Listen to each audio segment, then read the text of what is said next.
শুরু করছি। ওং জননীং শারদাং দেবীং রামকৃষ্ণং জগদ্গুরুং পাদপদ্মে তয়োশ্রিত্বা প্রণমামি মুহুর্মুহু।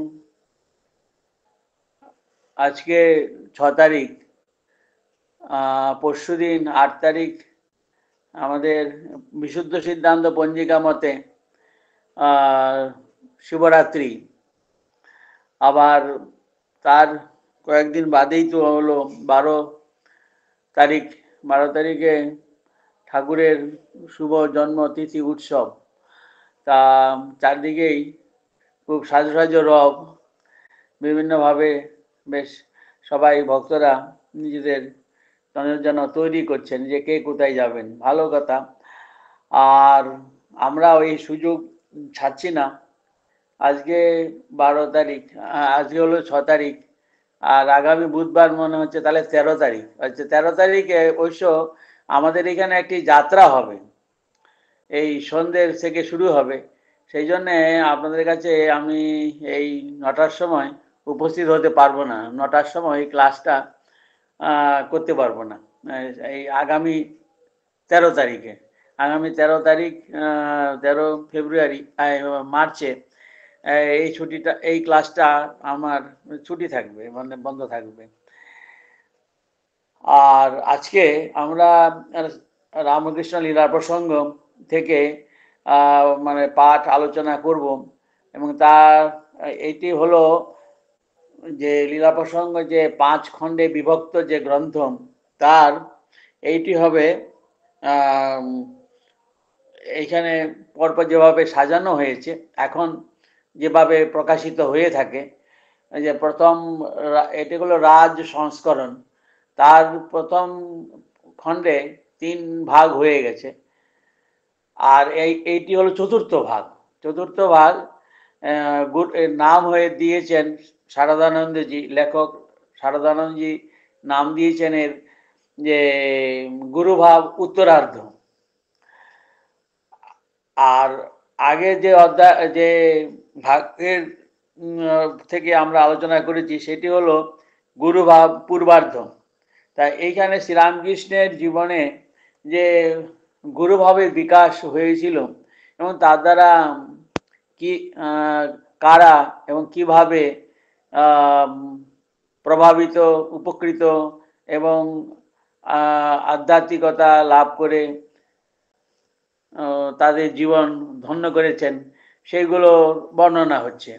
তা স্বাভাবিকভাবে প্রথম তার জীবনে প্রথম যে গুরুভাব শুরু হলো, সেইখানে তখন আমরা দেখি যে রানী রাসমণি, তারপর মথুরবাবু, এরা ছিলেন তার সঙ্গে সঙ্গে ছিলেন।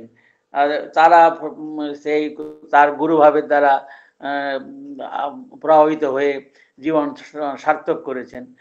আর পরে দেখতে পাচ্ছি যে এসেছিলেন শ্রীরামকৃষ্ণের যারা গুরু ছিলেন, অর্থাৎ গুরুভাবের দ্বারা, শ্রীরামকৃষ্ণের গুরুভাবের দ্বারা কেবলমাত্র যে সাধারণ মানুষ তারাই উপকৃত হয়েছিলেন তা নয়। এখানে দেখুন যে শ্রীরামকৃষ্ণের গুরু যারা ছিলেন, দুজনের কথা আলোচনা করেছি আমরা, তোতাপুরী এবং ভৈরবী ব্রাহ্মণী, তাদের উপরেও শ্রীরামকৃষ্ণের গুরুভাবের শক্তি প্রয়োগ হয়েছিল, এবং সেই তার ফলে শক্তি সঞ্চারিত হওয়ার ফলে তারা আধ্যাত্মিক পথে যে বাধা বা সীমাবদ্ধতা, অপূর্ণতা তাদের যা ছিল, সেগুলো দূর করতে সমর্থ হয়েছিলেন।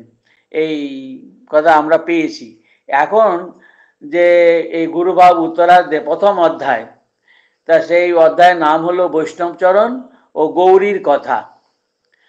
এই বৈষ্ণবচরণ এবং গৌরী পণ্ডিত, এরা দুজনেই সংস্কৃত সাহিত্যে, শাস্ত্র সাহিত্য, হিন্দু ধর্মের যে শাস্ত্র, তাতে তাদের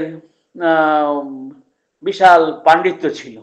বিশাল পাণ্ডিত্য ছিল এবং উভয়েই দেখতে পাই যে এরা সাধনাও করতেন। বিশেষ করে গৌরী পণ্ডিত সাধনা করতেন এবং শ্রীরামকৃষ্ণের গুরুভাবের দ্বারা প্রভাবিত হয়ে এরা দুজনেই নিজেদের জীবনে যে বৈরাগ্য, সংসারের প্রতি বৈরাগ্য এবং ঈশ্বরের প্রতি অনুরাগ, এইটি তারা অধিক অনেক উচ্চ মাত্রায় পেয়েছিলেন, লাভ করেছিলেন এবং তাদের জীবনে দেখা যায় পরিপূর্ণতা, তারা সার্থকতা পেয়েছিলেন। তাই এইখানে যেভাবে শুরু করছেন শারদানন্দে, যে দেখতে পাই যে সেখানে উনি বলছেন যে কলকাতার শ্রীরামকৃষ্ণ দক্ষিণেশ্বরে এলেন 1855 খ্রিস্টাব্দে। 1855 খ্রিস্টাব্দে যখন রানী রাসমণি দক্ষিণেশ্বরে কালীবাড়ি প্রতিষ্ঠা করলেন এবং তারপর থেকেই শ্রীরামকৃষ্ণেরও আগমন হলো এবং সেখানে তিনি থাকতে শুরু করলেন এবং তারপর দেখা যায় যে শ্রীরামকৃষ্ণ সেখানে সাধনায় মধ্যে ডুবে গেলেন এবং তারপরে শ্রীরামকৃষ্ণ তখন যখন সাধনা করছিলেন এবং তারপরে আবার একটি বছর 1868 খ্রিস্টাব্দে তিনি উত্তর ভারতের প্রধান কয়েকটি তীর্থস্থানে মথুরবাবুকে সঙ্গে নিয়ে গেলেন এবং তারপরে আরও 5-6 বছর তিনি প্রধানত দক্ষিণেশ্বরে কাটালেন এবং 1875 খ্রিস্টাব্দে তখন প্রথম যখন কেশবচন্দ্র সেনের সঙ্গে সাক্ষাৎ করলেন শ্রীরামকৃষ্ণ এবং তারপর থেকে আরও অন্যান্য কলকাতার মানুষদের কাছে তিনি আসছেন। আবার কলকাতার মানুষ তারা আবার দক্ষিণেশ্বরে শ্রীরামকৃষ্ণের কাছে যাচ্ছেন। এইভাবে দেখা যায় যে কলকাতার মানুষের সঙ্গে সংযুক্ত হচ্ছেন শ্রীরামকৃষ্ণ। সেই ধারণার ফলেই তারা ভাবতেন যে শ্রীরামকৃষ্ণের কাছে যারা প্রথম যে ধর্ম শিক্ষা লাভ করেছেন তারা হলেন এই কলকাতার মানুষ, এই কেশবচন্দ্র সেন বা দেবেন্দ্রনাথ ঠাকুর কিংবা বিজয়কৃষ্ণ গোস্বামী, ব্রাহ্ম সমাজের সব যারা বড় বড় নেতা ছিলেন এবং আরও অন্যান্য ভক্ত, তারাই সেখানে তার কাছে এসেছিলেন এবং প্রথম সারির মানুষ এরাই ছিলেন। কিন্তু শারদানন্দজি বলছেন না, এটি ভুল সিদ্ধান্ত যে শ্রীরামকৃষ্ণের কাছে শিক্ষা লাভ করলেন, ধর্মশিক্ষা লাভ করলেন প্রথম যারা, তারা হলেন এই কেশবচন্দ্র সেন এবং এইসব এরাই। তখন বলছেন না, কেননা এর আগেও অনেকেই দক্ষিণেশ্বরে এসেছেন এবং শ্রীরামকৃষ্ণের গুরুভাবের দ্বারা উপকৃত হয়েছেন। তাদের মধ্যে এদের কথা তিনি বলতে চাচ্ছেন যে এসব সাধক, সাধু, তারপর পণ্ডিত, এইসব মানুষগুলো তখন ধর্মপিপাসু মানুষ, এরকম অনেকেই এসেছেন। যেমন এখানে আমরা কথামৃতের মধ্যে পাই, ঠাকুর নিজের মুখে বলছেন তাদের কথা, আমরা তাদের কথা সাক্ষাৎভাবে আমরা পাচ্ছি না।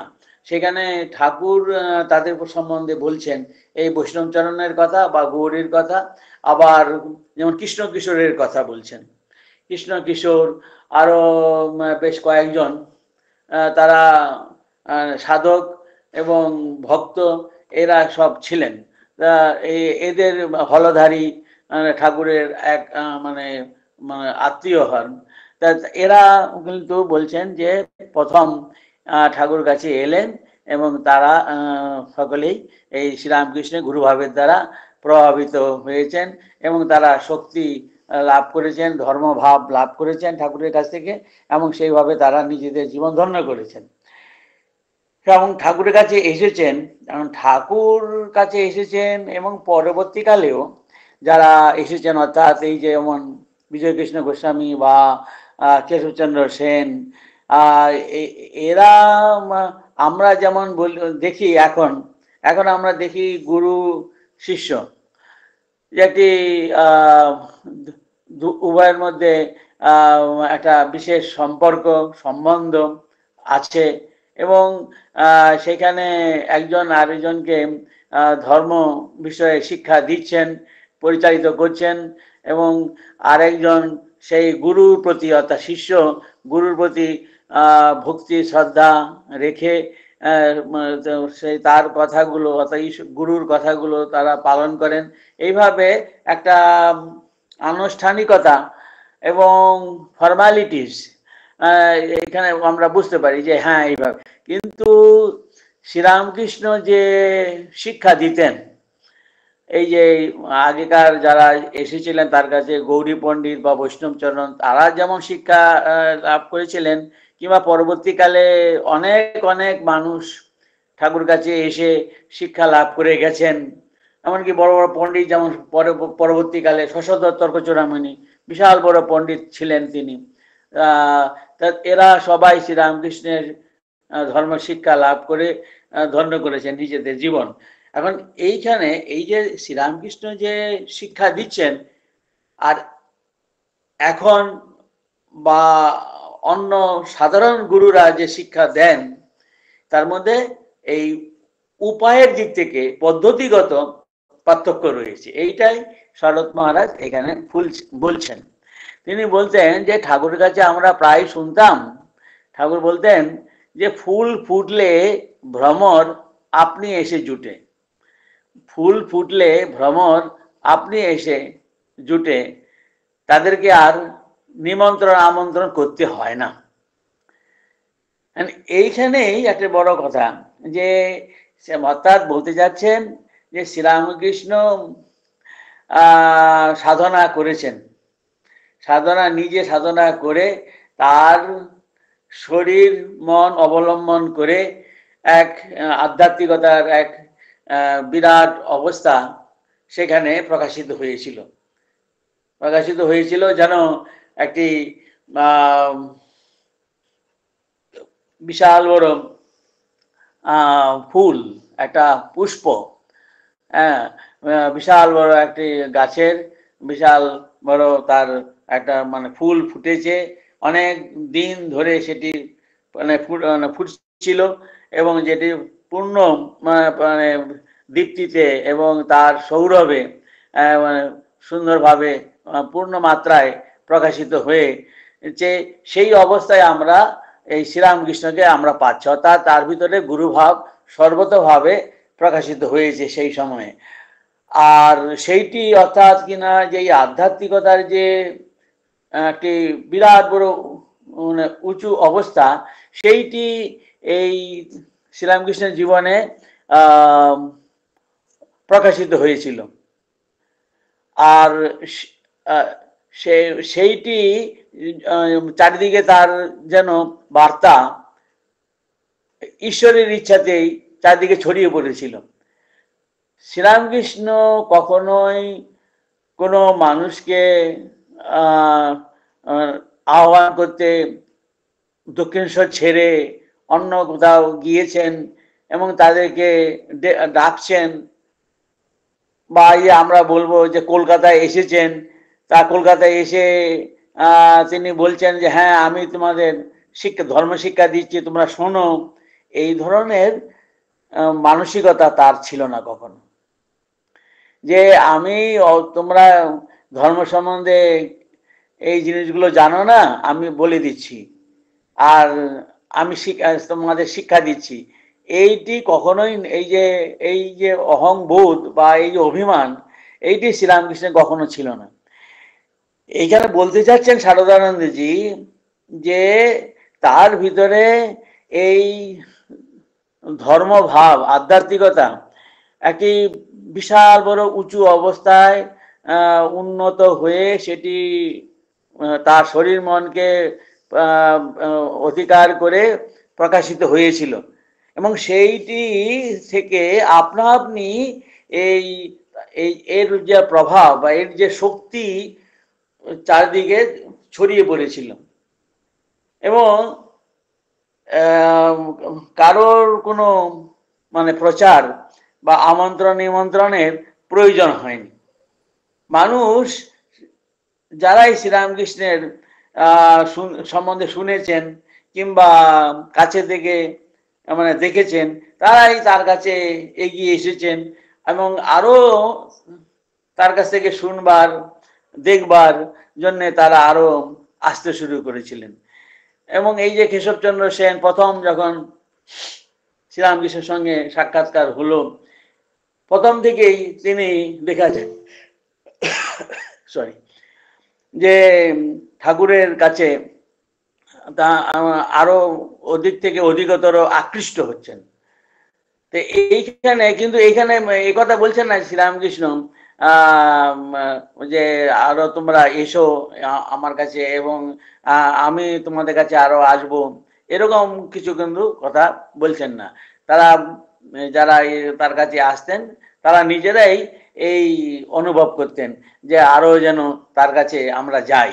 মাস্টার মশাই তিনি যার বর্ণনা কথামৃতের মধ্যে পাই যে প্রথমবারেই মাত্র কিছুক্ষণের জন্য ঠাকুরের সঙ্গে একটু কথাবার্তা হয়েছিল, তার দর্শন হয়েছিল, তারপরেই তিনি তাকে চলে আসতে হয়েছিল। কিন্তু দ্বিতীয়বারে যাওয়ার জন্য তিনি কিরকম একবারে ব্যাকুল হয়েছিলেন সেইটা আমরা পাই। এইখানে সেইটাই বলতে যাচ্ছেন যে ঠাকুরের কাছে মানুষ যেমন ফুল ফুটলে আপনা আপনি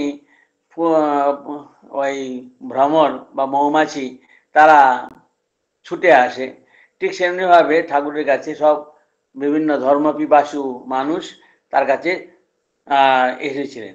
আর ঠাকুরের কথামৃতের মধ্যেও পাই যে যারা ধর্ম শিক্ষা দেবেন, অর্থাৎ এই আচার্য পদে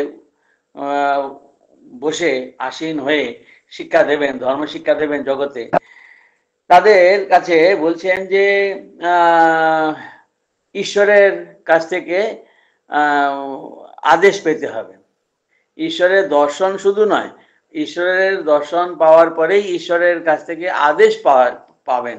আদেশ পেলে পরে চাপরাশ পাবেন, অর্থাৎ এরকম অথরিটি পাবেন ভগবানের কাছ থেকে যে হ্যাঁ তুমি এইবারে ধর্ম শিক্ষা দাও। তখন সেইভাবে তারা যখন যেখানে যাবেন এবং যার কথা যাকে যা বলবেন মানুষ সেই মানুষ সেগুলো তারা আগ্রহভরে গ্রহণ করে, তর্ক বিচারের মধ্যে যান না এবং সহজভাবেই তারা আকৃষ্ট হয় এবং তারা গ্রহণ করে এবং সেগুলো আবার সাধনায় মধ্যে তারা সেগুলো প্রয়োগ করেন। তাই এই জন্যে ঠাকুরও বলতেন যে ধর্মপ্রচার বা বহুজন হিতায় কর্ম করিতে অগ্রসর হও, এইরকম আদেশ যখন পান ভগবানের কাছ থেকে তখনই সে তারা গিয়ে ধর্মপ্রচার করলেন তো ভালো হয়। এবং সেটাই তখন, তাছাড়া কি হবে তাহলে? এইখানে বলছেন যে ঠাকুর বলতেন তোমার কথা লইবে কে, তুমি যাহা করিতে বলিবে দশে তা লইবে কেন, শুনিবে কেন? এই জিনিসটি যে আমি একটি কথা বললাম এইটি এই পথে সাধনা করো, এইভাবে ধ্যান করো, এইভাবে জপ করো, এইভাবে পূজা করো, তুমি তোমার কথা কেন শুনবে?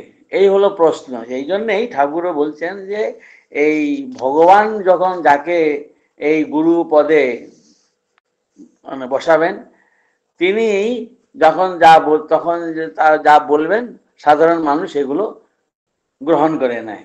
এই হলো মানে গুরু ভাবের মূল কথা সেখানে। অর্থাৎ এই যে ঈশ্বরই আসলে গুরু হয়ে আমাদের সামনে অবস্থান করছেন, ঈশ্বরই গুরু রূপে আমাদের কাছে অবস্থান করছেন, অর্থাৎ ঈশ্বরই গুরু রূপে আমাদেরকে ধর্ম শিক্ষা দিচ্ছেন। আর সেই জন্যেই আমরা তার কথা শুনতে আগ্রহী হই আর তিনি যা বলেন সেগুলো আবার আমরা জীবনে প্রয়োগ করতে আমরাও একটা আগ্রহ বোধ করি যে হ্যাঁ এটি আমাদের করা উচিত। এই জিনিসটি বলতে যাচ্ছেন। এবং সেই জন্যই গুরু ভাব বা গুরুর যে শক্তি, এগুলো ঈশ্বরেরই ভাব, ঈশ্বরেরই শক্তি। গুরু শক্তি এগুলো ঈশ্বর বা ঈশ্বরের শক্তি থেকে আলাদা নয়, একই।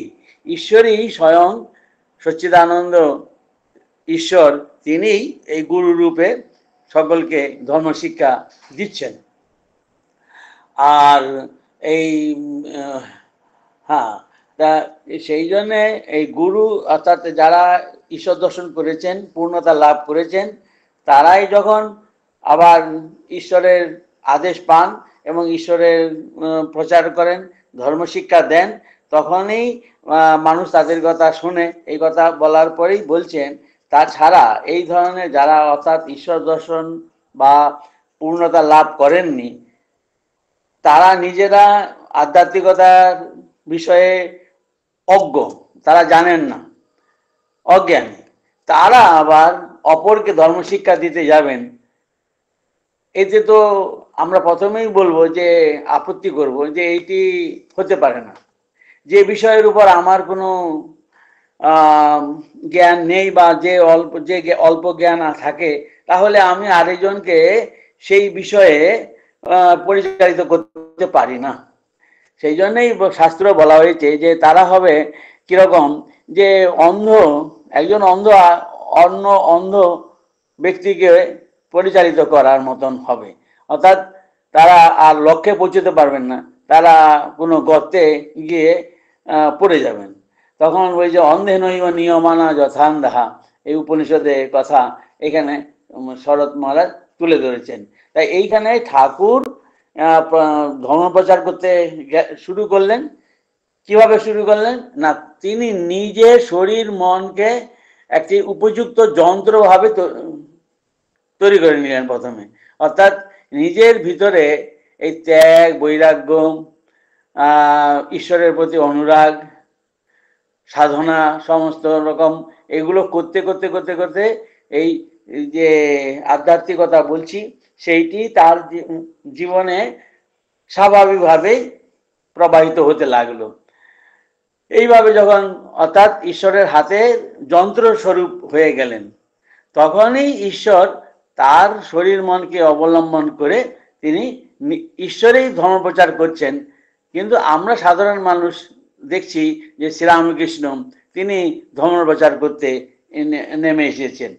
আর এই নিজের জীবনে এই যে আধ্যাত্মিকতা অর্থাৎ ত্যাগ, বৈরাগ্য, ঈশ্বরের প্রতি ভক্তি, বিশ্বাস, ভালোবাসা, আবার বলবো যে সরলতা, পবিত্রতা, মানুষের প্রতি, ঈশ্বরের প্রতি যে প্রেম, ভালোবাসা, এগুলো যেমন তার জীবনে প্রতিষ্ঠিত হয়েছে, সেগুলোই অন্য ব্যক্তির সঙ্গে যখন তিনি সম্পর্কে মেলামেশায় আসছেন, তখন এইগুলো স্বাভাবিকভাবেই এগুলো আরো প্রকাশিত হয়।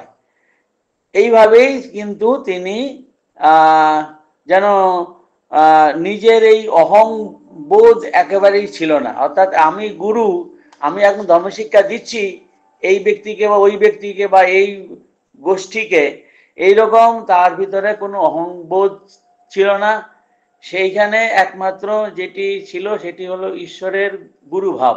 সেই ঈশ্বরের গুরুভাব সহজ স্বাভাবিকভাবে, যেমন ফুল ফুটলে তার গন্ধ আপনি চারিদিকে ছড়িয়ে পড়ে, সেই রকমই শ্রীরামকৃষ্ণের ভিতরে যে আধ্যাত্মিকতা স্বাভাবিকভাবে চারিদিকে ছড়িয়ে পড়েছিল এবং উপযুক্ত আধারে বা উপযুক্ত মানুষের ভিতরে, উপযুক্ত মানুষের মনেতে সেইগুলোর প্রভাব প্রকাশিত হতে লাগলো, অর্থাৎ তারা আধ্যাত্মিকতা লাভ করতে লাগলেন। এই জন্যেই এখানে একটা সুন্দর কথা বলছেন যে কিরকম হয় জিনিসটি, যে আমরা সাধারণত যা খাই সেটা কিছুক্ষণ পরে তার যে সেই মানুষটি আমরা যে জিনিসটা খেলাম তার ঢেকুর আমরা তুলি, এই ঢেকুরের মধ্যে সেই গন্ধটা বেরিয়ে আসে।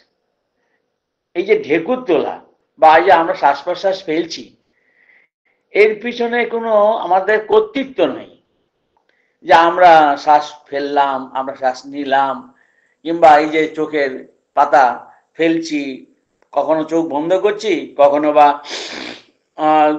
চোখ খুলছি,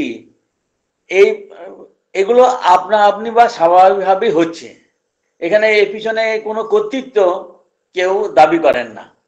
এইখানেও এই যে শ্রীরামকৃষ্ণ যে ধর্মশিক্ষা দিচ্ছেন, সেইখানে পিছনে কোনো কর্তৃত্ব বা শ্রীরামকৃষ্ণের কোনো কর্তৃত্ব বোধ ছিল না। এই জিনিসটি এইখানে সেটা উদাহরণ একটি সুন্দর বলছেন যে যার ভিতরে যে ভাবরাশি থাকে, বলছেন তাহাই আমরা বাহিরে প্রকাশ করিয়া থাকি। আমার ভিতরে যদি ভালো ভাব থাকে, তাহলে আমার কথার মধ্যে দিয়ে, চিন্তার মধ্যে দিয়ে, আচার আচরণের মধ্যে দিয়ে সেই ভাবগুলো বেরোবে। এবং সেই যদি ভালো মানুষ, উপযুক্ত আধার আসে, সেইগুলো তারা দেখতে পাবেন এবং আমাকে সেই সব ব্যাপারে প্রশংসা করবেন এবং তারাও নিজেদের জীবন সেইভাবে ভালো, মানে উঁচু থেকে উচ্চতর অবস্থায় তারাও উন্নীত হবেন। এইখানে এই যে গুরুভাবের মধ্যে, যে যার ভিতরে গুরুভাব প্রকাশিত হবে, তার মধ্যে কিন্তু এই গুরু, এই অভিমান তার ভিতরে থাকে না। এমন এই সেই উদাহরণটি এখানে দিচ্ছেন যে যে যা খায় তার ঢেকুরে উদ্গারে সেই গন্ধই পাওয়া যায়। শশা খাও, শশার গন্ধ বেরোবে, মূলো খাও, মূলোর গন্ধ বেরোবে, এইরূপই হয়।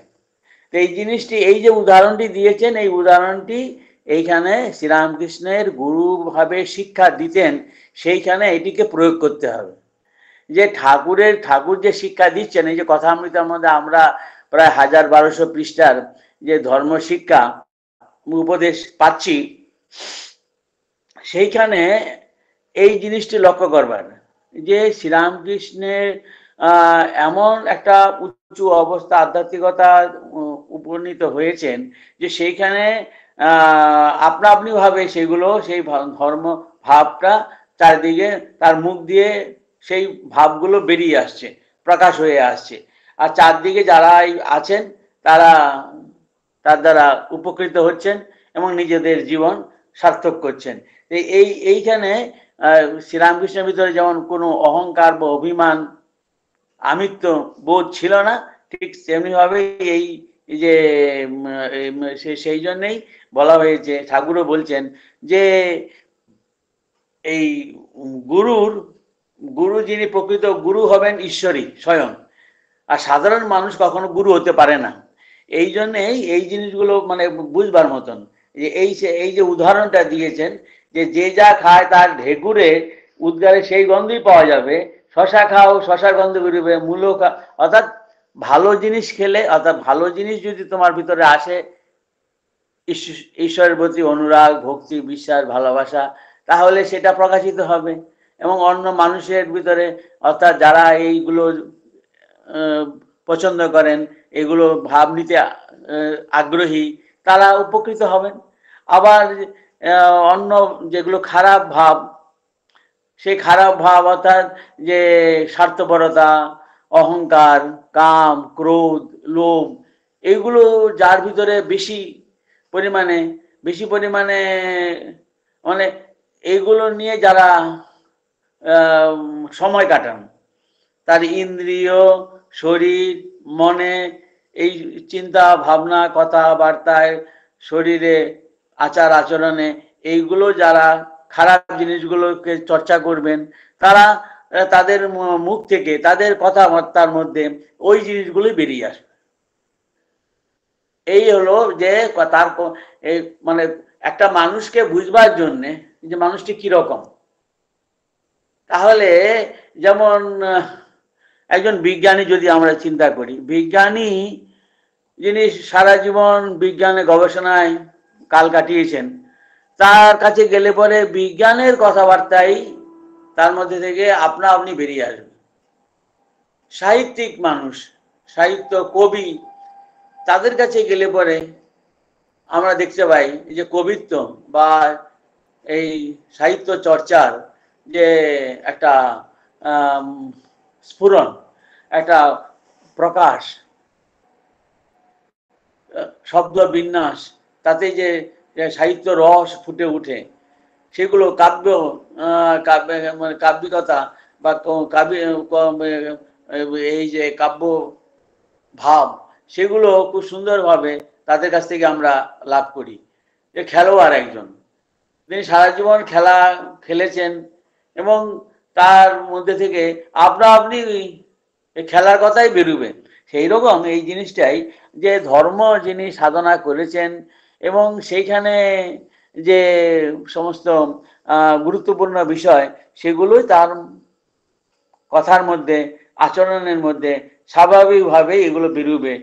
আর যার মন যে বিষয়ের জন্য অধিকারী বা উপযুক্ত, সে সেই সব জিনিসগুলো পেয়েই আবার আরো সেই সব ব্যাপারে আরো উন্নত হন। এটি আর মানে বলার অপেক্ষা থাকে না, এইভাবেই চলিত থাকে। তাই এইখানে আরো একটা কতগুলো জিনিস, যে ভৈরবী ব্রাহ্মণী এইখানে যখন এসেছেন, ভৈরবী ব্রাহ্মণী যে এসেছেন, আমরা আগে আমরা সেই নিয়ে আলোচনা করেছি যে তিনি জগন্মাতার কাছ থেকেই আদেশ পেয়েছিলেন যে তিনজন ব্যক্তিকে আধ্যাত্মিক পথের সাধনায় সহযোগিতা বা তাকে সাহায্য করতে হবে, এবং দুইজনকে ইতিমধ্যেই তিনি তাদের সঙ্গে সাক্ষাৎকার হয়েছিল এবং সাধনা তাদের উপকার বা সাহায্য করেছেন। তৃতীয় ব্যক্তির সন্ধানে তিনি ঘুরতে ঘুরতে ঘুরতে ঘুরতে গঙ্গার ধরে তিনি দক্ষিণেশ্বরে এসে উপস্থিত। আর তিনি দক্ষিণেশ্বরে এসেছেন, তিনি সোজা চলে গেলেন বকুলতলা ঘাট থেকে আরো দক্ষিণে চাঁদনী ঘাটের দিকে চলে গেলেন। সেইখানে চলে গেলেন, শ্রীরামকৃষ্ণ দেখতে পেলেন, তখন তিনি বাগানে ফুল তুলছিলেন। দেখে তার প্রতি আকৃষ্ট হয়েছেন, তার মনে একটা আকর্ষণ বোধ করেছেন। এই ভৈরবী ব্রাহ্মণী অপরিচিতা, একেবারে অপরিচিতা, এই প্রথম শ্রীরামকৃষ্ণ দেখছেন। তিনি বাগানে ফুল তুলছিলেন, দেখলেন ওই রকম একজন ভৈরবী সন্ন্যাসিনী, তিনি ওই বকুলতলা ঘাটে নৌকো থেকে নামলেন, হেঁটে চাঁদনী ঘাটের দিকে চলে যাচ্ছেন। তিনি আকৃষ্ট বোধ করছেন, কিন্তু তিনি আবার তার সঙ্গে সরাসরি কথা বলতে গেলেন না। তিনি ঘরে চলে এলেন, নিজের ঘরে চলে এলেন, এসে ভাগ্নে হৃদয়কে পাঠালেন যে ওখানে এরকম একজন মহিলা ভৈরবী এসেছে, গিয়ে বল যে আমার কথা বল। তারপরে তার স্বাভাবিকভাবে হৃদয় তো বড় চিন্তায় পড়লেন যে একজন মহিলা, আবার তিনি তাকে বলবো আমার মামার কথা, আর তিনি মামার সঙ্গে দেখা করতে তিনি আসবেন, অপরিচিতা, এই কি করে হয়। আর ঠাকুরের কাছেও এটি আমরা দেখি নতুন। হৃদয় ভাবছেন যে তিনি কখনো কোনো মহিলার সঙ্গে সাক্ষাৎকার করেন না, এরকম করেননি কখনো। হঠাৎ করে আগে ওই মহিলাকে দেখতে পেয়েছেন, আর তার সঙ্গে কথা বলবার জন্য, তার সঙ্গে মিলিত হওয়ার জন্য এরকম করে হৃদয়কে আদেশ করছেন। এইটিও একটি অবাক লাগে, কি করেন। সেই জন্যে তাকে গেলেন গণমনা এইসব ভাবতে ভাবতে গেলেন, এবং দেখলেন যে হ্যাঁ, বলতেই মামার কথা অর্থাৎ ঠাকুরের কথা বলতেই ভৈরবী ব্রাহ্মণীও মানে উৎসুক, অর্থাৎ ঠাকুরের সঙ্গে সাক্ষাৎ করতে উৎসুক। তিনিও তার সঙ্গে সঙ্গে এলেন, ঠাকুরের সঙ্গে কথা বলতে শুরু করলেন। এইভাবে তাদের এই প্রথম মিলন বা সাক্ষাৎকার হয়েছিল, সেই কথা এখানে আমরা পাই।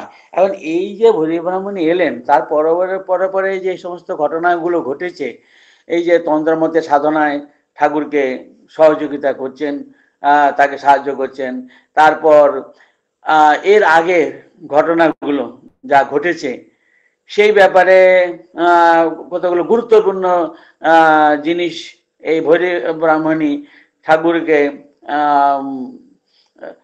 শিক্ষা দিলেন, আবার নিজেও শিক্ষা পেলেন।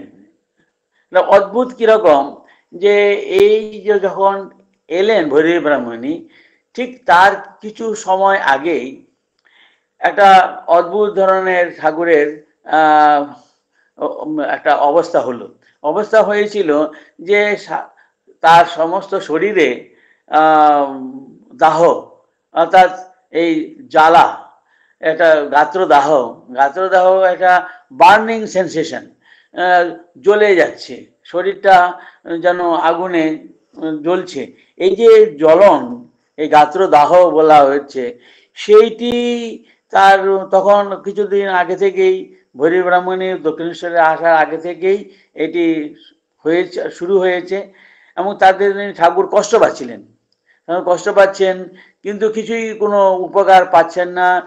মথুরবাবুও দেখছেন, দেখে তিনিও কি করবেন কোনো কিছু বুঝতে পারছেন না। তারপর কলকাতায় গঙ্গাপ্রসাদ সেন কবিরাজ ছিলেন, তার কাছে নিয়ে গেছেন। সেইখানে ওই সব কথা মানে তিনি দেখছেন, দেখে টেকে ওষুধপত্র দিয়েছেন, নানান রকমের মধ্যম নারায়ণ, বিষ্ণু তেল এই সমস্ত দিয়েছেন, মাখতে বলছেন, এ করছেন, কিন্তু কিছু হচ্ছিল না। আর এর মধ্যে এই ভৈরবী ব্রাহ্মণী এসেছেন। তা ভৈরবী ব্রাহ্মণী এটা যেমন দেখছেন, আবার ঠাকুরের সঙ্গে কথা বলতে বলতে ভৈরী ব্রাহ্মণী লক্ষ্য করছেন যে এই শ্রীরামকৃষ্ণ সাধারণ মানুষ না, এর ভিতরে যে ঈশ্বরের প্রতি অনুরাগ, ব্যাকুলতা এবং ঈশ্বরের দর্শন যে সমস্ত তার হয়েছে, সেগুলো যখন শুনছেন তিনি খুব অবাক হয়ে যাচ্ছেন। এবং তিনি তখন দেখছেন যে এই ধরনের যে ঈশ্বরের অনুভব, দর্শনাদি, আবার তারপরে যে শরীরের উপরে তার প্রতিক্রিয়া, সেগুলো একমাত্র এই সমস্ত বৈষ্ণব গ্রন্থের মধ্যে আমরা পাই। তিনি বৈষ্ণব সাহিত্য খুব ভালোভাবে অধ্যয়ন করেছিলেন। আর এই সমস্ত জিনিসগুলো যেমন এই যে কৃষ্ণ চরিত্রে, কৃষ্ণের ভাগবতে মধ্যে বা আরো অন্য সমস্ত বৈষ্ণব গ্রন্থে, সেখানে যে গোপীদের, বিশেষ করে শ্রী রাধিকার শ্রীকৃষ্ণের প্রতি যে তার যে এই ভালোবাসা, প্রেম, ভক্তি, ঈশ্বরের প্রতি অনুরাগ, এই জিনিসগুলো যেমন ভাবে হয়েছিল, আর তার সঙ্গে সঙ্গে যে এই শরীরের এই যে ঠাকুরের যা হলো গাত্রদাহ, তাও এই শ্রী রাধিকা এবং চৈতন্যদেবের জীবনেও এগুলো হয়েছিল। অর্থাৎ এইরকম ধরনের শরীরের উপর এইরকম প্রতিক্রিয়া দেখা যাচ্ছিল। তা সেইটি দেখছেন যে এদের জীবনের সঙ্গে শ্রীরামকৃষ্ণের জীবনের অনেক মিল পাওয়া যাচ্ছে। এবং তারই আরো এরকম অনেক অনেক সব কথা, ঠাকুরের দর্শন, ঈশ্বরের দর্শন এবং সমস্ত শরীরের মনের প্রতিক্রিয়া, এগুলো এবং এই জন্যেই ঠাকুরও মনে সংশয়ের মধ্যে পড়েছিলেন যে এই ধরনের যে হচ্ছে, আরো কতগুলো শরীর মনের প্রতিক্রিয়া তার হচ্ছিল। এবং তার ফলে অন্য সমস্ত যারা ওই রানী রাসমণির মন্দির চত্বরে কর্মচারী এবং অন্যান্য সমস্ত পণ্ডিত, এরা যারা ছিলেন, যারা খুব কাছাকাছি থেকেই, মানে কাছে থেকেই ঠাকুরকে দেখছিলেন, তারাও বলছেন যে না, তোমার বাবু মস্তিষ্ক বিকৃতি হয়েছে এবং তোমার এইগুলো পাগলামি, এগুলো কোনো আধ্যাত্মিকতা নয়, ধর্ম নয়, এগুলো সবই তোমার পাগলামি, এগুলো তোমার মাথাটা বিগড়ে গেছে। মথুরবাবুও এই সময়ে এইরকম ভাবছিলেন।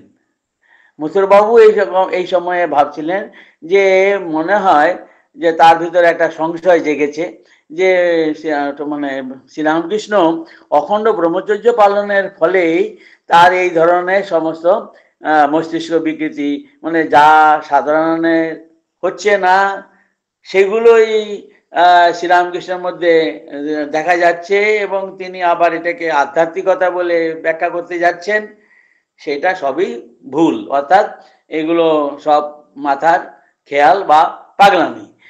এই জিনিসগুলো এখন ঠাকুর যখন আবার এদের কাছেই শুনছেন যে এগুলো আমার সব পাগলামি, এগুলো মস্তিষ্ক বিকৃতির, এগুলো শারীরিক ব্যাধি আসছে, হ্যাঁ, এইগুলোর জন্য চিকিৎসা দরকার, এই যে জিনিসগুলো, তখন তিনি নিজেও সংশয়ে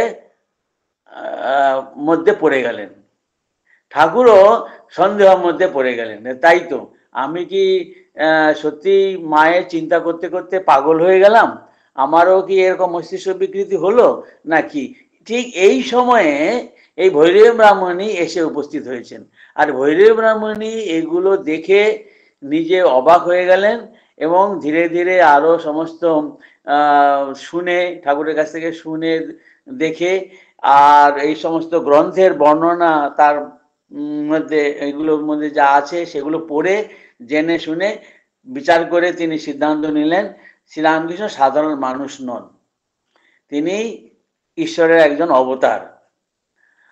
আর এই যে সমস্ত শরীরের উপর বিভিন্ন রকমের প্রতিক্রিয়া, এগুলো এই অবতার পুরুষ উচ্চকোটির মানুষের ভিতরেই সাধনার ফলে এগুলো হয়ে থাকে। এগুলো উন্মাদ অবস্থা, সাধারণ উন্মাদ অবস্থা নয়, দিব্য উন্মাদ অবস্থা। এবং এইভাবে যখন তিনি এই সিদ্ধান্ত নিলেন যে এগুলো সবই আধ্যাত্মিকতা মাত্র, এগুলো এখানে কোনো মাথা বিকৃতি বা মানে পাগলামি বা এসব কিছু নয়। সেই জন্যেই এমন দেখছেন যে শ্রীরামকৃষ্ণ তিনি শ্রীরামকৃষ্ণ নিজেও সংশয়ে দ্বারা আক্রান্ত এবং তিনি তাতে কষ্ট পাচ্ছেন। এই শ্রীরামকৃষ্ণকে সংশয় থেকে মুক্ত করতে হবে এবং সেই জন্যেই শাস্ত্র অনুসারে সাধনা করতে ভৈরব ব্রাহ্মণী শ্রীরামকৃষ্ণকে বলেছেন এবং যেভাবে সাধনা করতে বলেছেন শ্রীরামকৃষ্ণ সেই সাধনাগুলো সেইভাবে অক্ষরে অক্ষরে, অর্থাৎ যেভাবে বর্ণনা আছে তন্ত্রশাস্ত্রে সেইভাবে তন্ত্র সাধনা তিনি করলেন এবং তার ফলও তিনি যা পেলেন সেগুলো সবই শ্রীরামকৃষ্ণকে দেখিয়ে দিলেন ভৈরব ব্রাহ্মণী। এইগুলো, এই যে সাধনা তুমি করেছো, এই সাধনা করেছো, এই সাধনার ফল হলো এই এই বইতে বলা আছে, আর তুমি নিজেও বলছো যে হ্যাঁ আমি এই সাধনা করেছি, পেয়েছি, অর্থাৎ শাস্ত্রের সঙ্গে সব মিলে যাচ্ছে। তখন ভৈরব ব্রাহ্মণীর কথার উপর তার শ্রীরামকৃষ্ণের বিশ্বাস হলো, তিনি সংশয় থেকে মুক্ত হলেন। এই জন্যেই এইখানে শারদানন্দজি বলছেন ভৈরব ব্রাহ্মণীর আগমন এবং এইখানে তার সঙ্গে যে কথাবার্তা এবং শ্রীরামকৃষ্ণকে আধ্যাত্মিক পথে বিশেষ করে তন্ত্র সাধনায় পরিচালিত করা, এগুলো অত্যন্ত গুরুত্বপূর্ণ জিনিস এই শ্রীরামকৃষ্ণের জীবনের বা শ্রীরামকৃষ্ণের ভাবাদর্শের ভালো করে বুঝতে গেলে এইগুলোর অত্যন্ত গুরুত্বপূর্ণ ভূমিকা রয়েছে।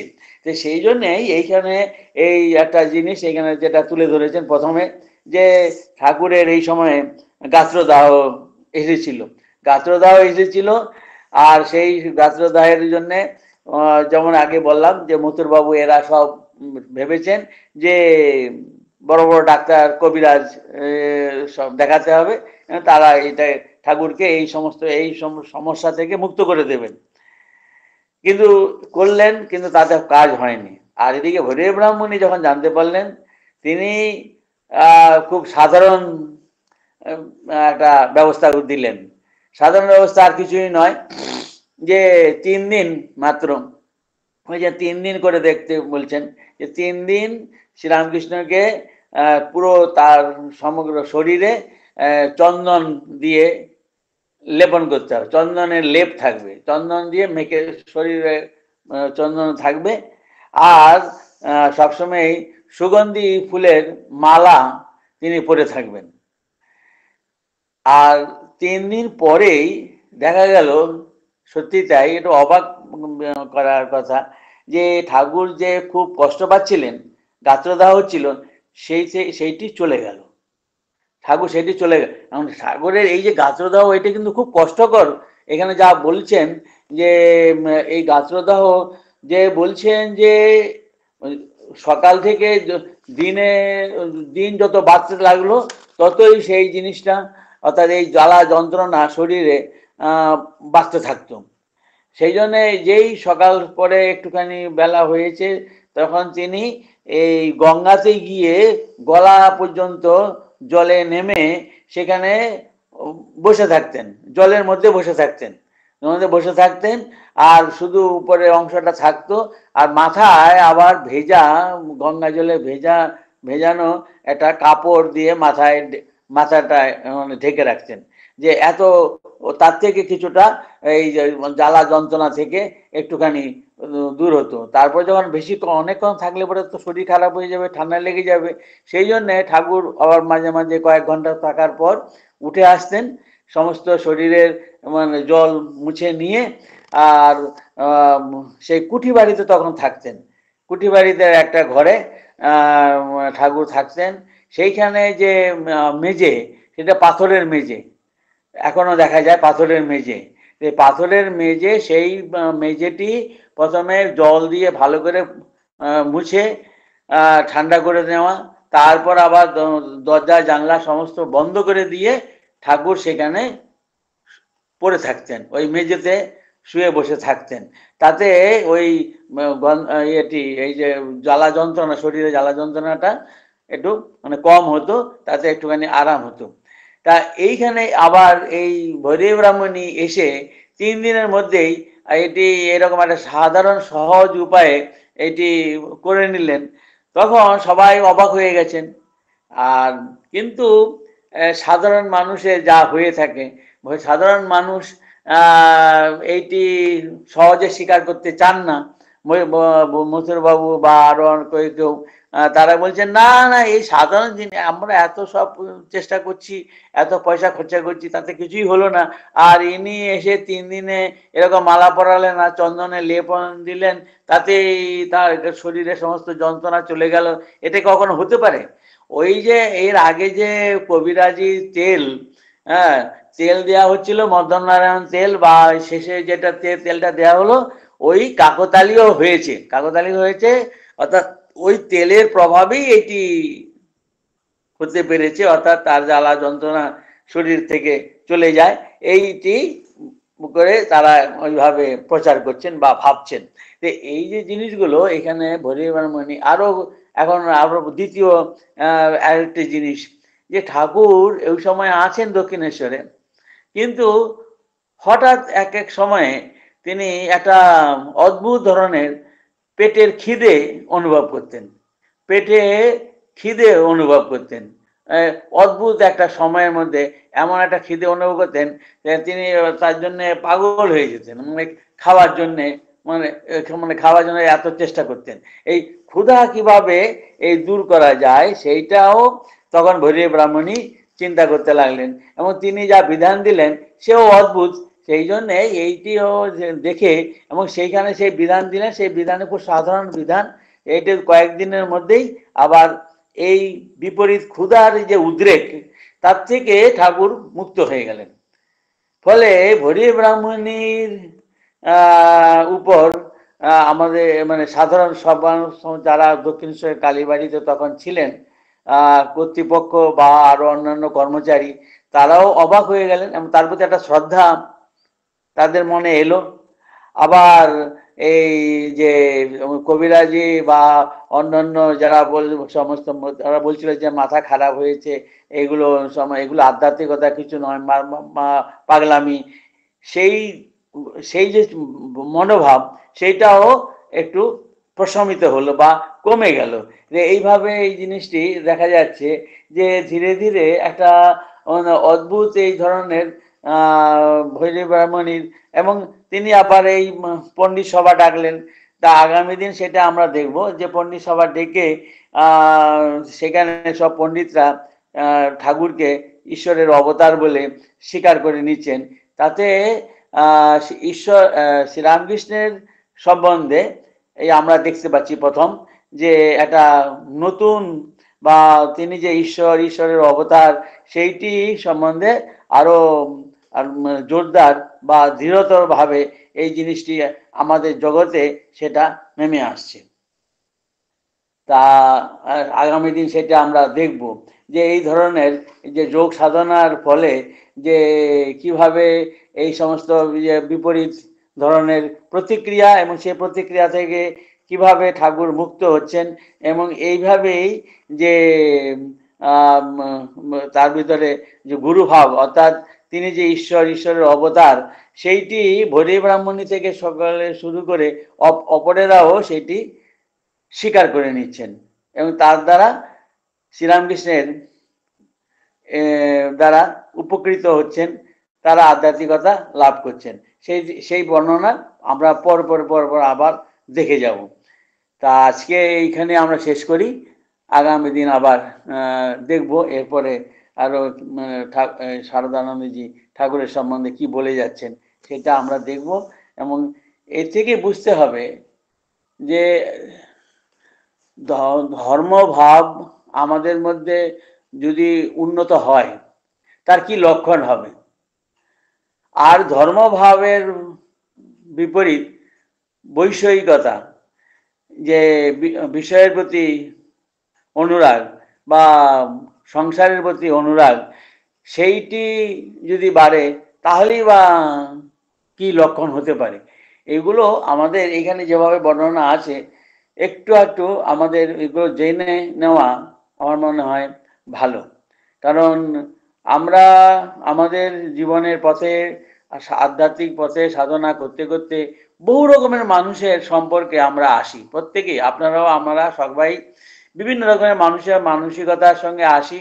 ফলে তারা বিভিন্ন রকমের মতামত দেবেন এবং সেই সমস্ত মতামত আপনার মনেই আপনাকেই তার সমাধান করতে হবে। সেই জন্য বলবো যে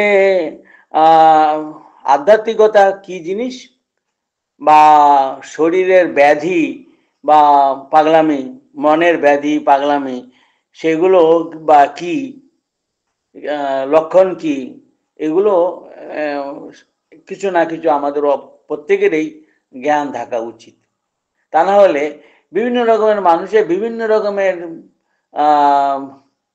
চিন্তা ভাবনা বা কথা সাধনা দেখে আমরা বিভ্রান্ত হতে পারি। কোনো মানুষকে দেখবেন খালি পায়ে চলছেন দিন রাত, এবং আপনার মনে হবে যেন হ্যাঁ, খালি পায়ে চলাটাই হলো আধ্যাত্মিকতা। আবার কাউকে দেখবেন যে খুব ভালো মানুষ, খুব ভালো আধ্যাত্মিকতা, অনেকে তার খুব শ্রদ্ধা সম্মান করেন, কিন্তু তিনি দিব্যি জুতো পরেন এবং জামা কাপড় বেশ পরিষ্কার পরিচ্ছন্ন সবসময় পরে থাকেন যথাযথভাবে, এরকম কোনো কঠোরতা দেখেন না। তাহলে আমাদের কি করণীয়, বা আমরা কোনটাকে বলবো আধ্যাত্মিকতা, কোনটাকে বলবো? কেউ হয়তো নিরামিষ খাচ্ছেন, কেউ তো আমিষ খাচ্ছেন, কেউ মানে ওই তীর্থে তীর্থে ঘুরে বেড়াচ্ছেন, আবার কেউ এক জায়গায় আছেন। এই রকম ধরনের বিপরীত ধরনের সমস্ত আচার আচরণ বড় বড় সব সাধক বা সিদ্ধ পুরুষের মধ্যে দেখতে পাওয়া যাবে। তখন আপনার মনে কিন্তু অনেক সংশয়, অনেক বাধা বিপত্তি এবং নিজের মনেও এই প্রশ্ন উঠবে। সেগুলো থেকে মুক্ত হওয়ার জন্যেই আমি বলি, আমরা যা দেখেছি যে লীলা প্রসঙ্গ অধ্যয়ন করা, লীলা প্রসঙ্গ ভালো করে পড়া, স্টাডি করা, তাতে অনেক সংশয় বা সমস্যা থেকে আমরা মুক্ত হতে পারবো, এইটি আমরা বলতে পারি। ওম শান্তি শান্তি শান্তি। হরি ওম তৎসৎ। শ্রীরামকৃষ্ণার্পণমস্তু। নমস্কার, সকলকে শ্রদ্ধা নমস্কার জানাই।